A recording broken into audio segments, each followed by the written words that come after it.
करवीर निवासिनी अंबाबाईला तिरुपतीवरून मानाचा शालू येतो. पण असं का सांगते.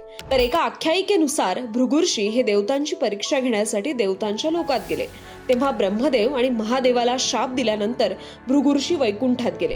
तेव्हा विष्णू आणि लक्ष्मी दोघेही संवादात मग्न होते, म्हणून दोघांनीही भृगुर्षींकडे लक्ष दिलं नाही.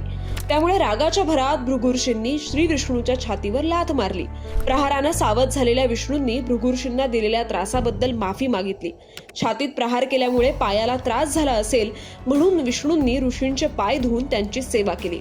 यामुळे भृगुर्षींचा क्रोध शांत झाला आणि त्यांनी विष्णू जगात सर्वोत्तम आहेत असं पृथ्वीवर सांगितलं. मात्र ज्यांच्या हृदयात लक्ष्मीचा वास आहे तिथे लाथ मारणाऱ्या भृगुर्षीची श्री विष्णूंनी सेवा केली. यामुळे विष्णूंवर नाराज झालेल्या लक्ष्मीनं वैकुंठ सोडला आणि त्या करवीरला आल्या.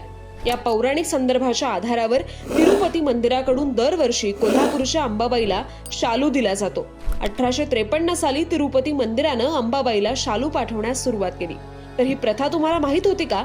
नक्की कमेंट करा आणि संवाद सेतूला फॉलो करा.